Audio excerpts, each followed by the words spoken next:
The Masechta began with a kasha. Hakol shoichten lechatchila, ushchitason ksheira di'eved. What's going on over here? Hakel's coming to be marba something, and whatever it's coming to be marba, there seems to be a contradiction in mashmois. Whether that person is allowed to shech lechatchila, or whether that person is only allowed to shech b'di'eved. So the Gemara said, Amalei Rav Acha Brei the Rav Ashi. Rav Acha Brei the Rav, one of them, he turned to the great Rav Ashi, and he told Rav Ashi that I don't hear the kasha. V'chol hakol lechatchila. What, every single time it says the word hakol is a lechatchila? It says hakol memirim. It says hakol marichin v'nerachin. And they had a whole exchange. It also says hakol chayavim b'sukkah, hakol chayavim b'tzitzis. It says hakol soimchin. And after an and change of back and forth between Rav Acha Brei the Rava and Rav Ashi, finally Rav Ashi turned to Rav Acha Brei the Rava and he told him, let me explain to you what's going on over here. Anosh chitasan ksheira kashali. The reason I felt that Akol Shoichten in our Mishnah means lechatchila, despite the fact that you find elsewhere that it could mean b'di'eved, is because I was bothered that if Akol Shoichten means b'di'eved and Shchitas and Ksheira also means b'di'eved, so then why does the Mishnah have to repeat itself and say that whoever this Akol is could shech b'di'eved, oh, and by the way, they could shech b'di'eved? It makes more sense that the Tana of the Mishnah is telling me that this person that's a rabbi from Akol could shech lechatchila, and also sometimes only b'di'eved, and the avodah then is to try to figure out when lechatchila and when b'di'eved. But Rav Ashi told Rav Acha Brei the Rava, let me explain to you where I was coming from. Anosh chitasen ksheira kashali. What was bothering me was the words chitasen ksheira, and that's why I asked the question that I asked. We mentioned that Tosfos on that Beis Amid Beis makes a very subtle but profound diak in the Gemara. After Rav Acha Brei the Rava gives Rav Ashi a little bit of a run for his money as it relates to this kasha, Rav Ashi says, let me explain to you what my kasha was. Right, Tosfos, where was it Rav Ashi's kasha? The Gemara didn't start with Omer Rav Ashi, Hakol Shoichten, Lechatchilu, Shchitasen Ksheira, B'di'eved. Rather, it started Hakol Shoichten, Lechatchilu, Shchitasen Ksheira, B'di'eved, Stama. Rav Acha Brei the Rava heard this kasha, he turned to Rav Ashi, and they had a shakla v'tarya. So what does Rav Ashi mean when he says, Anosh chitasen ksheira kashali? Rav Ashi, you're taking ownership of this kasha? You're becoming balabas of this kasha? It's not your kasha. This is not your kasha. You're defending the kasha. But what did Rav Ashi mean when he sent Anosh chitasen ksheira kashali? Tosfos says, Mashma she Rav Ashi hiksha oisa kushya. It sounds like from the diktuk aloshen of Rav Ashi, Anosh chitasen ksheira kashali, that Rav Ashi was the one that asked the kasha. Even though when we read the Gemara in real time, it didn't sound that way. It says Tosfos umikan raya. From here there's a raya she Rav Ashi sidar haGemara. That Rav Ashi is the one that was masada the Gemara, and it's for that reason it makes sense for Rav Ashi to take ownership of this kasha. Ano shchitasim ksheira kashali, because being that Rav Ashi is the masada of the Gemara, either Rav Ashi is the one asking the question, or at the very least, Rav Ashi is the one who's presenting this question in the siddur of the Gemara. But Rav Ashi becomes balabas, he becomes the manda amar of this kasha, because he's the author of the kasha, or at the very least, the presenter of the kasha. Hence, it makes sense that even though it was the stam of the Gemara, it should be attributed to Rav Ashi, and that's why Mameduyik, where Rav Ashi said, Ano shchitasen ksheira kashali. It's interesting. This identical signon that you find right here in Chulin Daf Beis Amid Beis, you find in another Gemara. This Gemara is in Masechtes Ksubis Daf Zayin Amid Aleph. So again, this is a sugi that's learned in yeshivas. It's discussing the very first halacha of Masechtes Ksubis, which is Besul and Esas L'Yom Haravi. And the Gemara had a shaila whether or not it's mutter for a chassan to be boil a bila rishona with a besula on Shabbos or not. The reason not is because when the dam besulim happened through that bila rishona, there's going to be a chabura and michper chaver. This is something that a person is not allowed to do on Shabbos. And this is what's going on. So I'm just going to pick up one excerpt of the Gemara. Rab Zvid shar l'mivel b'tchila b'Shabbos. Rab Zvid said that it's mutter to do a bila rishona on Shabbos. Ikadamri, some say Rab Zvid gufei bal b'tchila b'Shabbos. That Rab Zvid himself once got married and the bila rishona was on Shabbos. Rab Yehuda shar l'mivel b'tchila b'Yontif. He allowed a bila rishona to happen on Yontif. not Shabbos, Yontif. Oh, my Rapapi Mishmei de Rava. So Rapapi is in the name of Rava. Loi Tema, be Yontif the Shari Haba Shabbos Asam. When the Gemara says Rabbi Yehuda was mater, a Bila Rishayna on Yontif, don't think he's coming to be chaylik on Reb Zvid. He holds that it's only mutter on Yontif, but not on Shabbos. Shabbos is always more chomer than Yontif. Do I didn't feel Shabbos nami shari? Because the Olam Rabbi Yehuda would hold it's mutter on Shabbos as well. So why did it say in the Gemara Rabbi Yehuda shari lemivel betchila b'Yontif u'maisa shaya kachaya? Because it was a real story. Rabbi Yehuda shari lemivel. He gave a heter, and the story happened to have been Yontif. But if the story would have been Shabbos, he would have issued the same exact heter. Who said this? Rapapi in the name of Rav. Rapapa mishmei de Rav Amar. Rapapa said in the name of Rav. B'Yontif shari. No, Rabbi Yehuda was matter on Yontif. B'Shabbos aser, but on Shabbos it's going to be aser. So machloik is Rapapi and Rav Papa, whether or not when Rav Yehuda was matter Bila Rishayna on Yontif, was it only on Yontif? Was it Shabbos as well? Rapapi said Loi Tema b'Yontif shari avul b'Shabbos aser. Du adin afil b'Shabbos nami shari ma'israyil kachaya. Rapapa said no b'Yontif shari Rav Yehuda aber b'Shabbos aser. So the Gemara says Amalei Rapapi l'Rapapa. So Rapapi turns to Rapapa and he tells him, my daitich, why would you hold that there's a chiluk between Yontif and Shabbos? I assume you would hold mitoich shehuter chabura l'tzayrich huter nami shalei l'tzayrich. Because what's the problem with a Bila Rishayna? There's a chabura.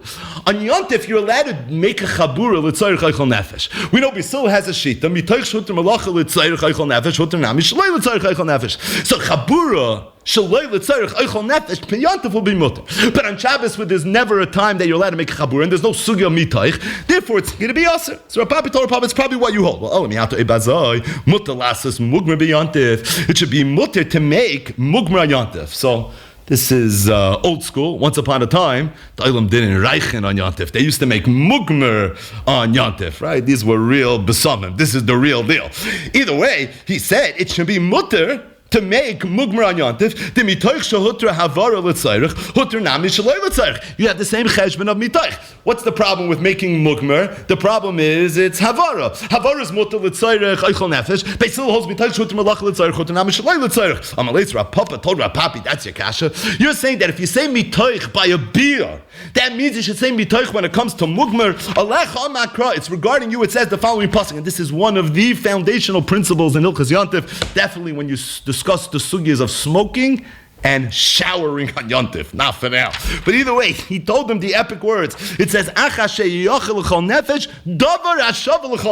trivia question. Where does it say that? It's not in Bay, it's not in Shabbos, it's in Ksubas Davzai. But either way, it has to be a davar hashav l'chol nefesh. And a bia rishayna is a davar hashav l'chol nefesh, but mugmer is not a davar hashav l'chol nefesh. So Rapapa told Rapapi, I don't understand what you're asking me. I hold it's only mutter on Yontif, not on Shabbos, because it's all predicated on what? It's predicated on mitoich. Are you going to tell me if you say mitoich for a bila rishayna, you should say mitoich with regards to mugmer? Alecha amakra has to be davar hashav l'chol nefesh. Can't compare smoking to taking a shower, right? That would be a contemporary way of talking about this. But the bottom line is, alecha amakra, a bila rishayna is a davar hashav l'chol nefesh. You say mitoich, as opposed to when it comes to mugmer, that's not a davar hashav l'chol nefesh. Zok the Gemara. You ready? Ready? Amalei Rav Acha Brei the Rav the Rav Ashi. So Rav Acha Brei the Rav turns to Rav Ashi. He says, Elamiyato imazoi. If that's the case, nizdam in tzvi b'yontif, if somebody finds a hersh, a tzvi on yontif, hoyel ve'inu shavel l'chol nefesh, being that either tzvi is not shavel l'chol nefesh, achinami da'asal l'mishchatei, maybe you shouldn't be allowed to shecht it. Meaning, you're telling me a new chiddush that the only time you say that something's called oichel nefesh is if it's shovel l'chol nefesh. So maybe you shouldn't be allowed to shecht a hersh. Amalei Rav Ashi turns to Rav Acha Brei the Rav. He told him, Ana davar had soirech l'chol nefesh ka'amina. What I meant to say was a davar that's tzorech l'chol nefesh, and tzvi tzorech l'chol nefesh, and tzvi is a shovel l'chol nefesh. We don't need the sugya right now. This is not what we're learning. Rav Acha Brei the Rav hears this whole shmooze between Rav Papi and Rav Papa, and he turns to Rav Ashi and he asks him a good kasha. He says, Elamiyata oibazoi, how do you reconcile tzvi?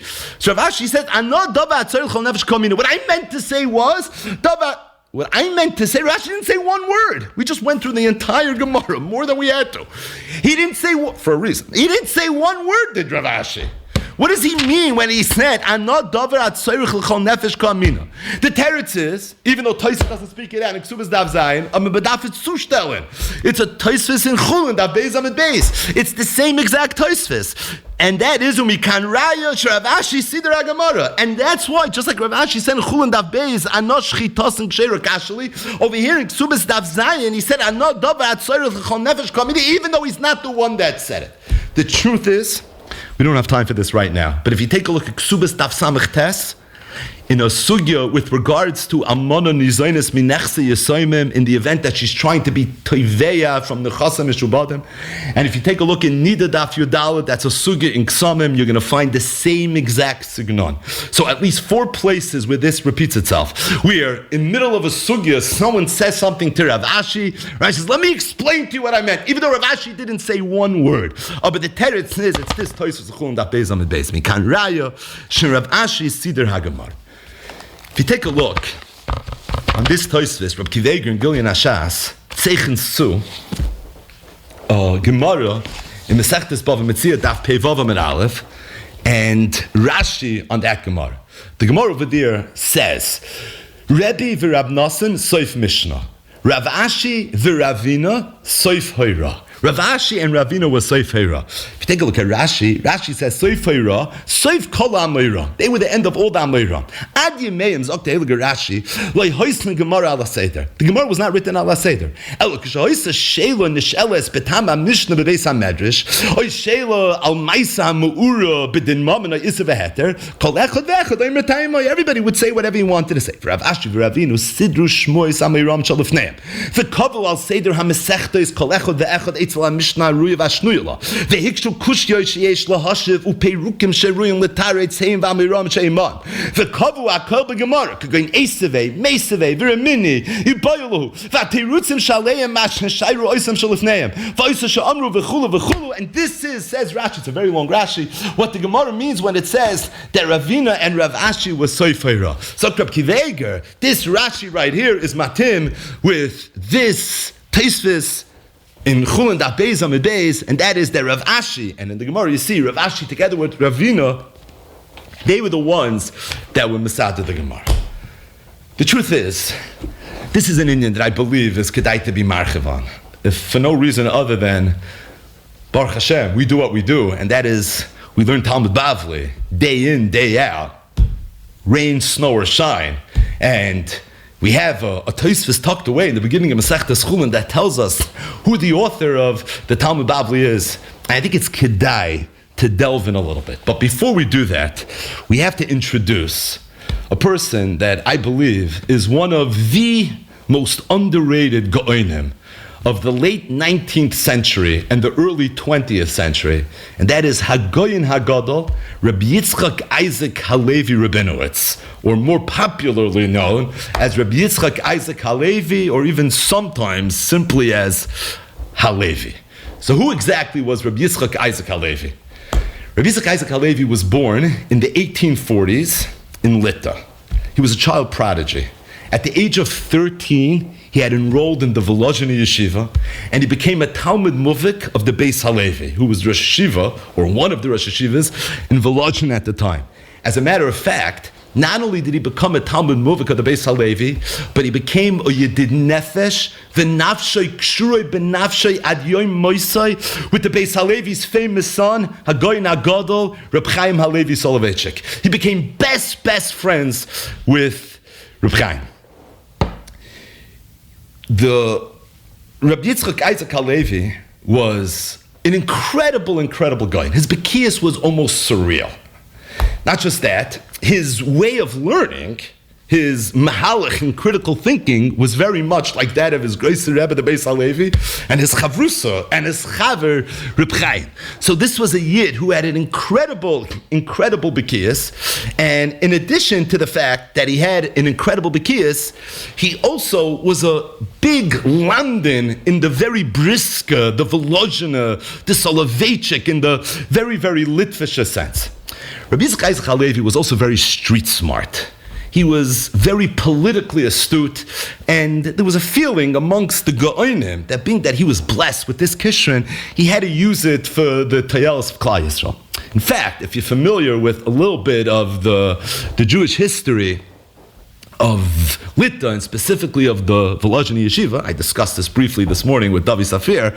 So Volozhin, of course, had a Rosh Yeshiva, and sometimes more than one Rosh Yeshiva, but there was also a position that was known as Gabbai. So Gabbai today is probably what you would refer to as the president of the Yeshiva. So it was understood that the Yeshiva was going to operate with Rosh Yeshivas, but also had to be someone that was achroi to make the big decisions, and that person had to be a little bit more worldly, and someone that was more sensitive to the political ramifications of what a yeshiva is going to do, what a yeshiva is not going to do.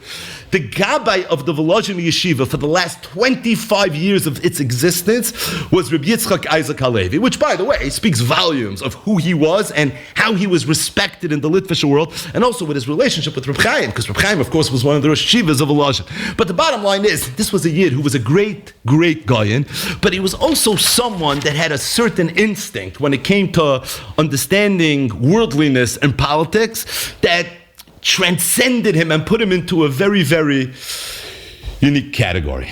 Now, we all know that the second half of the 19th century was a very, very dangerous time for the Jews. If not physically, certainly spiritually. That was the height of the Haskalah, and the whole world of looking at the Torah in a different way was plowing through all parts of Europe, and it had even penetrated the Olam Yeshivas. One of the big sakonas that was unique to the Olam Yeshivas is that there were a few maskilim, whose names don't have to be mentioned, that had written history works. And they started questioning what Yidden always took for granted. They had this new scientific method and approach to going about history. And just because you heard something from your father, heard something from his father, doesn't necessarily mean that we have to take it at face value. And they started writing newsletters, which eventually became multi-volume historical works. And these works started making their ways into the Shenste and the best yeshivas. And there was a big feeling that even though we tried to ignore, but at the same time, this was too powerful and something had to be done. There had to be some counter movement. Because if there's not going to be a counter movement, who knows what kind of churban is going to take place. Just to appreciate this a little bit better, one of the ideas that were being very much undermined in these Svarim Chitzonim was the origin of the Talmud and exactly how things came about. And it was considered to be very, very dangerous to people that dedicated their lives to studying the Talmud. Regardless, a group of Rabbanim got together and they decided that we have to be mimana, one of our chevra, one of our people. Einaf and Inzra, by the way, those works were written by former yeshiva guys as well. But right now, we need one of our chevra to go, and he's going to have to write a work that's going to counter everything that's being done. And they decided that the person that's qualified to do this is none other than our hero, Rabbi Yitzchock Isaac Halevi. He had the credentials from a Bekias perspective. He had the credentials from an Oikaharim, from a Lamdim perspective. And he also chapped the matziv. He was very astute. And as a result, they felt he's the one that should go ahead and do it. As a matter of fact, in the letters for Reb Chaim Moser, there's a letter where Reb Chaim Moser is so excited when he hears that Rabbi Yitzchock Isaac Halevi undertook this work, and he's going to go and he's going to put something out where he's going to show the world the truth, and he's going to give credibility. Unfortunately, we've come to this point, to our Messiah, and present the facts the way that they really happened. Either way, Rabbi Yitzchock Isaac Halevi, he took the calling of the Gedolei Yisrael and he embarked upon this project. And this project became his magnum opus.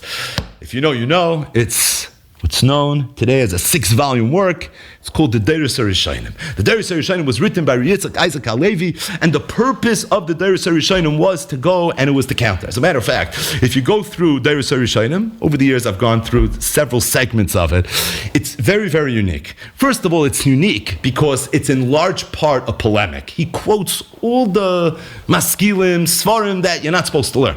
And he quotes them chapter and verse. He had to. It was a Rasha. He had to do what he had to do. And as a result, a big chunk of Doros Harishonim is literally quoting all these different svarim. Additionally, it's a history work. So you talk about classic history works, Doros Harishonim comes up in every single intelligent conversation. But on top of that, it's also a real sefer. Because as we're about to see, he made incredible pilpulin. And he answered kashas, and he brought rayas. So you have to make Berchas HaTorah before you learn Doros Harishonim. Maybe not for the Sfarim Chitzonim component, and maybe not for the Jewish history component. Ask your local rabbi. But there's a lot of pilpul, there's a lot of Torah, there's a lot of raid going on in these Sfarim. And it's an incredible work. It was authored by this great Goyen, who really, if you think about it, was Moiseh Nefesh to dedicate years of his life to do this, and he did it literally, lahachzor atar liyoshno, to make sure that the Olam HaYeshivas would realize and they would understand that really their Messiah was the proper Messiah. Now it's interesting, if you go through Doros Harishonim, so Rabbi Yitzchock Halevi was going up against very formidable opponents, right? The Chevra, again, who we haven't named, who wrote books, were very intelligent people. But at the same time, Rabbi Yitzchock Halevi had an unfair advantage. And you see it in 1 second. And that is, he was a much bigger Talmud Chacham than that. It wasn't even close. So his level of Talmud Chacham is so gag. You know how we get excited when we speak out some of the Rav Reuven Margolis pieces? It's that level, and then merge that with Reb Chaim Halevi Soloveitchik type of lumdus. So the brilliance of Doros Harishonim, if you know where to look, is on a different planet. And that was, as far as we're concerned, looking at this as somewhat non-objective observers, it gave him a tremendous unfair advantage. But either way, that's what the Doros Harishonim is. And that's the introduction. So believe it or not, a big chunk of Doros Harishonim deals with who wrote the Gemara. Now you're going to say, how could there have been a debate of who wrote the Gemara? How could there be a debate? We quoted a Tosfos in Chulin Daf Beis, a Rashi in Bava Metzia Pei Vav. By the way, the Rambam in his Hakdamati Ad Chazaka, and Rav Shri Goyen in his famous Igeres say exactly what Rashi and Tosfos both saying, that is, that who was Masada the Gemara, it was Rav Ashi. But at the end of the day, in terms of the Chazal, it's one Gemara. It's a Gemara Masechtas Bava Metzia Daf Pei Vav Amud Aleph. And even that Gemara is a very vague Gemara. The Gemara says, Ravina and Rav Ashi, Soif Hoira. What does Soif Hoira even mean? It means they wrote the Gemara. It doesn't say they wrote the Gemara. It says they were Soif Hoira. So Rashi says what it means. But we're dealing with people that weren't taking what Rashi said as Torah Misinai. And as a result, Rabbi Yitzchock Halevi in his Avodas HaKodesh, where he, believe it or not, has to defend this, so he needed to somehow make the argument, again, using the scientific approach, that Rav Ashi wrote the Gemara. Because that one blurb in the Gemara, Bava Metzia Pei Vav Amud Aleph, wasn't enough for these maskilim. And the fact that Rashi and Tosfos said it, being that it's coming from that one Gemara as well, they didn't feel necessarily held at the level of credibility. And therefore, even though Rabbi Yitzchock Halevi said it's pashut that Hamafursa Meinu Tzarech Raya, and if the Rambam writes it in his Akdama, and Rav Shira Goyen writes it in his Igeres, and it's a Rashi and it's a Tosfos, that this is the way you have to learn the Gemara, Rav Ashi v'Ravina Soif Hoira, it's the Torah Sheba'al Peh of the Torah Sheba'al Peh. So it's pashut that this is what it means, but at the same time, he was sort of forced to go ahead and try to come up with some scientific proof from the Gemara Mineu Beh that Rav Ashi is the one that wrote the Talmud Bavli. So if you have access to the Doros Harishonim, this is in Chelek. It's starting from page 562. You just turn page after page after page. Rabbi Yitzchock Halevi made an incredible observation. An observation that repeats itself over and over and over again, that it's literally EF Shalafartan. Just going to start with one Gemara, and then we'll get the gist of it. This is the Gemara Masechtas Kedushin Davav. The Gemara this says as follows: Pshita, it's pashut, nasan lo gita. If a man would go over to his wife, give her a get, and say, Harei at bas chayrin. You're now a free woman, right? Sounds like she needs a get. Lo yamar klum. It's nothing. Because Harei at bas chayrin is not a lashon of gerushin. What's the lashon of gerushin? If you have learned Masechtas get, then Harei at muteres l'chalot. If somebody would go to his shifcha and say, Harei at muteres l'chalot, and you would say, Harei at muteres l'chalot, lo yamar klum. Because what's the lashon of shechur? Harei at bas chayrin. What would be if somebody went over to his wife and said, Harei at la'atzmech? You are to yourself, Ma'u. Mi amrinan, do we say, l'melacha karmala? That what he meant was, Harei at la'atzmech, that now your paycheck goes to me. Moving forward, your paycheck you can keep for yourself. Or maybe means you're not just your paycheck, but it means you're 100% freed, you're severed, you're not going to be my wife anymore. This is the Gemara Zibaya. Says the Gemara, Amalei Ravina le Rav Ashi. So Ravina turned to Rav Ashi and he said, Tashma, I'll bring you a raya. Tanya will learn to the Brisa, Gufay shall get, v'chulu, and that was his raya. Said Rabbi Yitzchock Halevi, why is it that Ravina said his teretz to Rav Ashi? Why don't you just say his teretz? The Gemara should say, Amar Ravina, I have a teretz. Tashma.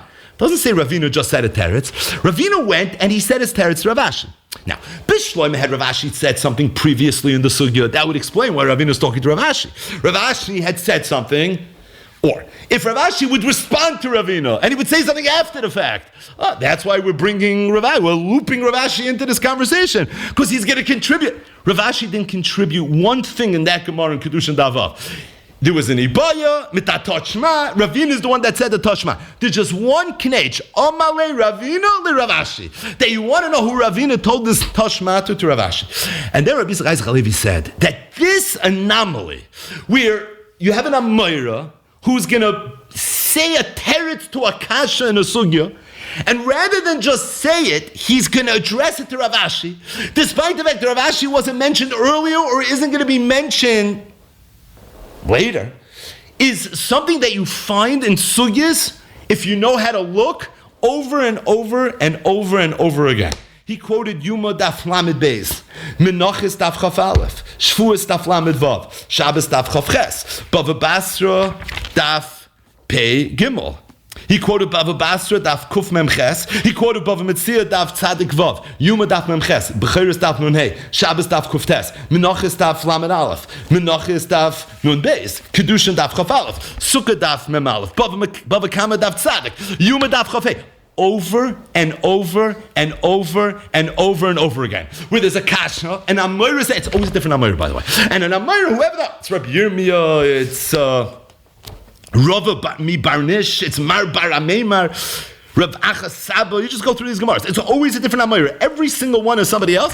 And instead of just saying the teretz, he says it to Rav Ashi, and Rav Ashi's whole contribution to the sugi is that he's the one, he was the recipient. He is the one that this teretz was told to. And he said it has no Havana. What's the pshat? He said, but it's pashit. Because if you know how to learn Gemara, if you're not a historian, but you're someone that actually went through every single Gemara, you will know this. That Rav Ashi has a very unique role in the Gemara, and that is he was the Mesader of the Talmud Bavli. So when Terutzim were being said, they weren't just being said, they were being told to Rav Ashi. And the reason they were being told to Rav Ashi is because Rav Ashi had this very, very unique role of being Mesader the Gemara, and being that he had this unique role being Mesader the Gemara, so he's collecting Terutzim, and that's why you have all these different Fashid and Amiram going out and telling things to Rav Ashi that you're not telling to anybody else. In other words, we have a Tosfos based on a Gemara in Chulin Daf Beis Amud Beis, which we showed is a Gemara in Ksubas Daf Zayin, which we said is also a Gemara in Ksubas Daf Samech Tes, also a Gemara in Nida Daf Yudal, where Rav Ashi didn't say a word, and then at the end of the sugya, Rav Ashi forever said, "This is what I meant to say."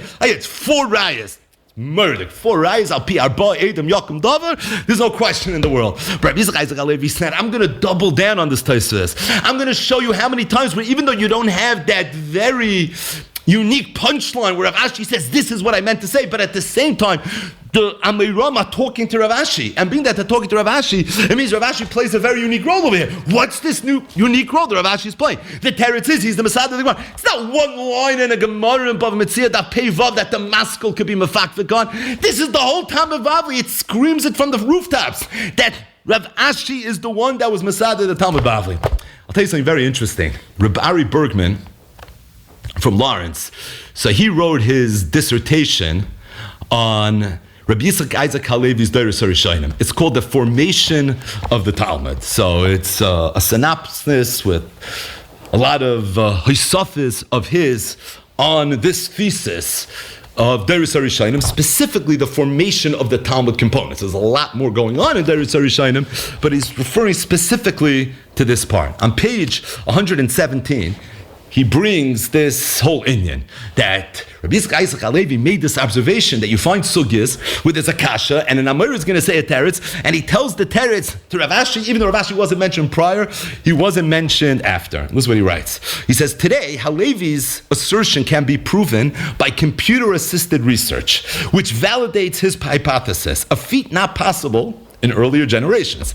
This author has tested for similar patterns among the most commonly quoted Amoraim: Rav Huna, Rav Chizda, Rav Yosef, Rabba, Abaya, Rava, Rav Nachman, Rav Papa, and Ravina, by checking all instances in which answers were addressed to them and verifying that they were previously involved in the same discussion. The phenomenon Halevi found for Rav Ashi is not present even once with any of them. The only Amor that you're going to find this to, where there was a kasha and someone saying the teretz, and he's addressing the teretz to Rav Ashi, to someone that wasn't mentioned earlier or later, is going to be Rav Ashi. And that's because Rav Ashi is the one that was Masada. Rav Ashi is the one that was Masada, the Talmud Bavli. So this diktuk that Tosfos spoke out on Chulin Daf Beis Amud Beis, which we showed, you see already from other Gemaras as well. But really, there's a broader and a more general diktuk, and that diktuk repeats itself over and over and over and over and over again. But I'll tell you one other davar nifla came as shocking news to me that I saw as I was going through a little bit of Doros Harishonim. And this is in Chelik Vav, and this is on page 80. Who was the one that turned to Rav Ashi right in the beginning of Masechtas Chulin? Amalei Rav Acha Brei de Rava Rav Ashi. You ever think twice about the Amor of Acha Brei de Rava?